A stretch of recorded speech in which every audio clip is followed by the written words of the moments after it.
Happy Saturday, Texas. Welcome, welcome. Oh, yes, this is the Connect Network TV right here on the CW. Of course, we're happy to be here with you every week. And you're like, Natalie, where is Wendy? Where is Michelle?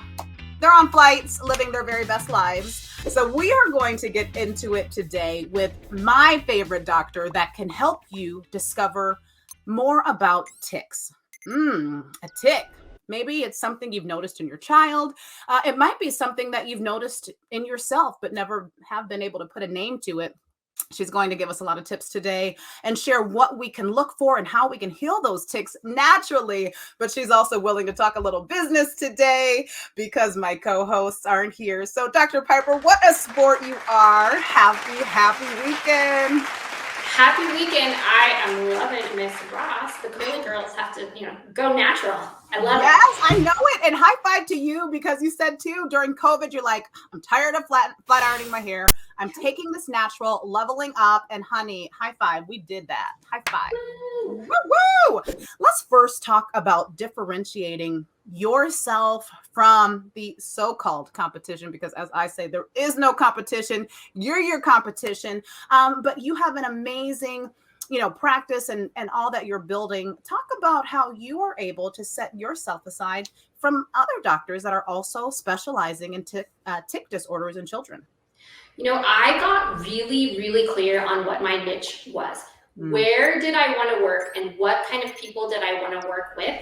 I knew that I was extremely passionate about that. So I got really clear on, I've been in their shoes, how they're feeling, what they're dealing with, and how I could really answer their questions in a specific way and relate to how they were feeling. So when you get really clear on what your business is, who that person is that you're speaking to, create that avatar, know exactly who it is that you're speaking to.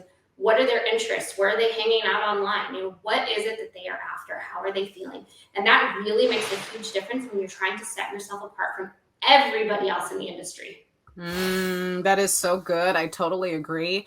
And I love what you're saying about creating opportunities and that maybe others in your field are not. And I know one thing that we do here at the Connect Network is that we are able to give you media. And I think that's the biggest differentiator for us, because there are a lot of people out there, they're going to show you how to pitch.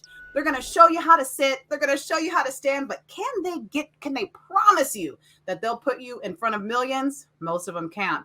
And that's one of the things that we stand tall on, whether it's a soft launch, hard launch. Any tips on just getting started? There are so many amazing ways that you can get started these days. Look at the different platforms for launching your business. Invite your friends and your family to be interested in what you're doing. Start an email list, and then really being able to use their words, use their feelings, use their actions, and really invite people into my world. Start your own private Facebook group.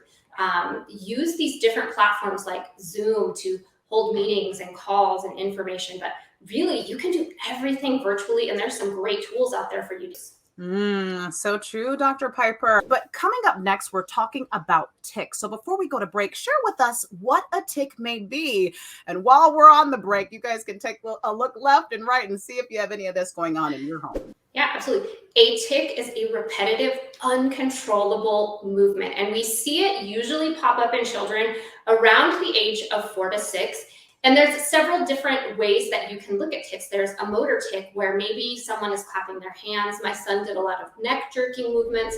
Most of the time, most parents will tell you ticks start with rapid eye blinking. And that's really kind of that first soft sign that maybe there's something going on under the hood. And there's also vocal ticks. Lots of kids clear their throat. They make noises. Humming. They will say a word over and over. My son, for example, said Francisco over and over 9 million times. Are they having these uncontrollable, repetitive movements? And maybe you want to start looking deeper. So you're going to stick around. Coming up next, more on the tick disorder in children and how you can fix those naturally. We'll be right back.